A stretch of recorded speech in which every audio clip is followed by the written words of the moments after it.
नमस्कार, मैं हूं पूजा सिंह। आज के बाहुबली के चैप्टर में एक और यूपी के उस नाम पर बात करेंगे जो सांसद और विधायक रहे हैं, उत्तर प्रदेश की राजनीति में जिसकी तूती बोलती थी।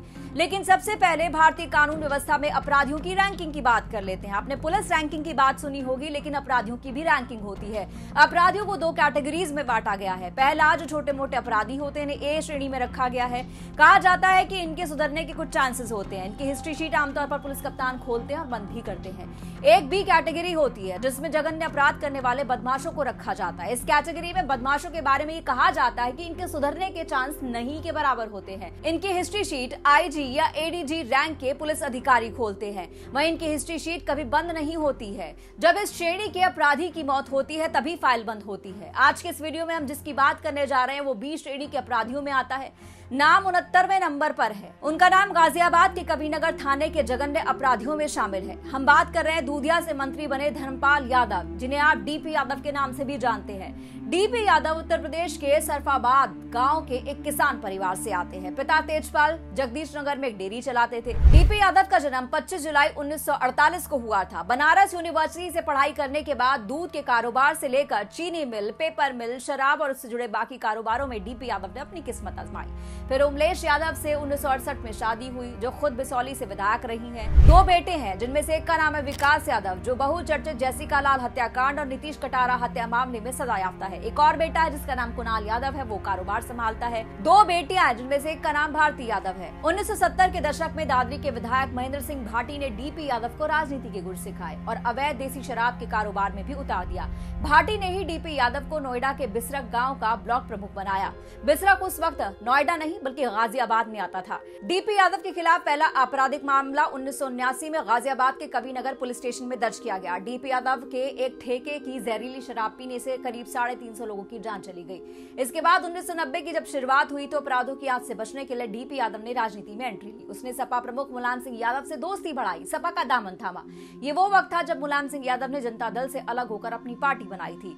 उस वक्त उनकी पार्टी के लिए उन्हें रसूख वाले नेताओं के साथ साथ पैसे वाले नेताओं की जरूरत थी। उन दिनों शराब के कारोबार से डीपी यादव ने भी खूब पैसा कमा लिया था। ऐसे में मुलायम सिंह यादव ने डीपी यादव को बुलाकर सपा का जनरल सेक्रेटरी बना दिया।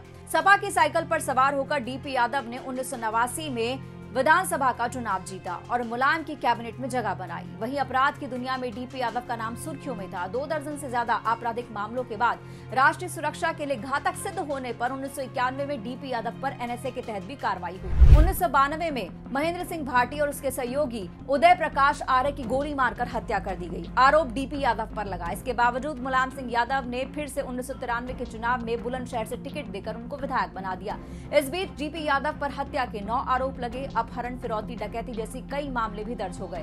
ज्यादातर मामले हरियाणा और उत्तर प्रदेश के गाजियाबाद, बुलंदशहर और बदायूं जिले में दर्ज किए गए थे। इसके साथ ही समाजवादी पार्टी ने डीपी यादव से किनारा करना शुरू कर दिया। ये बात डीपी यादव को भी पसंद नहीं आई और फिर मुलायम सिंह यादव की साइकिल से उतरकर उन्होंने मायावती की हाथी की सवारी को प्रेफर किया। 1996 में संभल सीट से लोकसभा चुनाव जीता, बीएसपी से ही। लेकिन 2 साल बाद डीपी यादव ने बीएसपी का साथ छोड़ दिया। फिर 2004 में राज्यसभा गए बीजेपी के सपोर्ट से, लेकिन कुछ दिन बाद ही बीजेपी ने डीपी यादव की छुट्टी कर दी। 2007 में गाजियाबाद के थाना साहिबाबाद में अजय कटारा ने खाने में जहर देकर मारने का प्रयास करने का मुकदमा दर्ज कराया।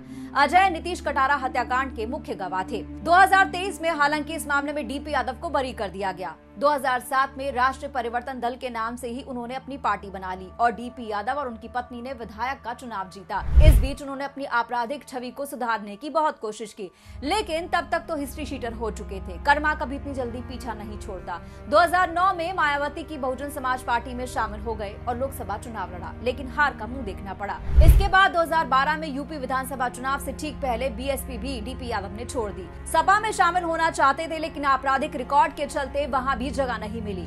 खुद अपनी ही पार्टी से डीपी यादव ने चुनाव लड़ा, लेकिन हार गए।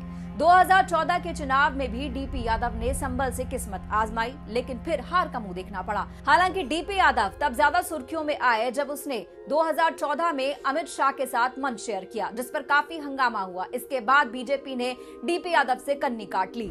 2014 के लोकसभा चुनाव में दिए गए हलफनामे के मुताबिक डीपी यादव के खिलाफ 5 गंभीर आपराधिक मामले हैं, जिनमें हत्या, हत्या का प्रयास और जबरन वसूली के मामले शामिल हैं। मार्च 2015 में डीपी यादव को महेंद्र सिंह भाटी हत्याकांड में आजीवन कारावास की सजा सुनाई गई और उन्हें देहरादून जेल में बंद किया गया।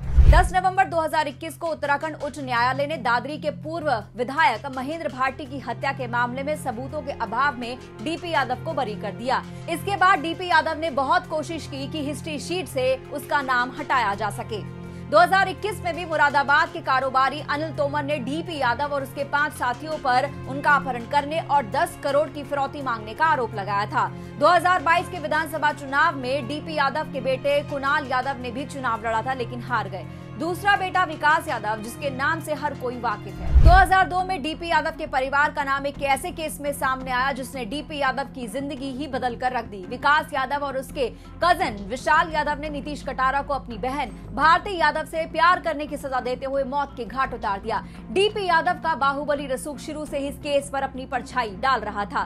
2002 से लेकर 2004 के बीच में विकास यादव को करीब 66 बार जेल से बेल दी गई है।